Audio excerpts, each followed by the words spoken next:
ये अर्बन नक्सल की सोच, मेरी माताओं बहनों, ये आपका मंगलसूत्र भी बचने नहीं देंगे, यहां तक जाएंगे, मैं कहने आया हूं। इंदिरा गांधी ने अपना सोना, जब जंग हुई थी, अपना सोना देश को दिया। मेरी मां का मंगलसूत्र इस देश को कुर्बान हुआ है। और पहले जब उनकी सरकार थी, उन्होंने कहा था कि देश की संपत्ति पर पहला अधिकार मुसलमानों का है। कैसी कैसी बहकी बहकी बातें। इसका मतलब ये संपत्ति इकट्ठी करके किसको बांटेंगे? जिनके ज्यादा बच्चे हैं उनको बांटेंगे। पिछले 2 दिनों में अब यह शुरू हुआ है कि कांग्रेस पार्टी चाहती है कि आपके मंगलसूत्र और आपका सोना आपसे छीन ले। 70 सालों से ये देश स्वतंत्र है। 55 सालों के लिए कांग्रेस की सरकार रही है।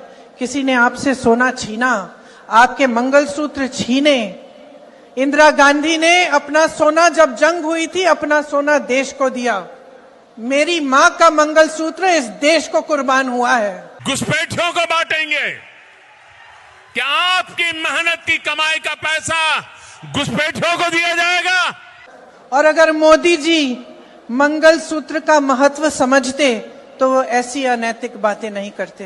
ये कांग्रेस का मैनिफेस्टो कह रहा है कि वो माताओं बहनों का सोने का हिसाब करेंगे, उसकी जड़ती करेंगे, जानकारी लेंगे और फिर उस संपत्ति को बांट देंगे और उनको बांटेंगे जिनको मनमोहन सिंह जी की सरकार ने कहा था कि संपत्ति पर पहला अधिकार मुसलमानों का है।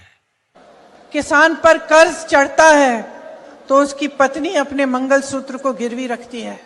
बच्चों की शादी होती है या दवाई की जरूरत होती है तो महिलाएं अपने गहने गिरवी रखती हैं। ये बात ये लोग नहीं समझते। और इसका प्रमाण ये है कि जब नोटबंदी हुई और महिलाओं की बचत इन्होंने ली, इन्होंने कहा कि बैंकों में पहुंचाओ, तब मोदी जी कहां थे? तब मोदी जी क्या कह रहे थे? ले रहे थे आपसे।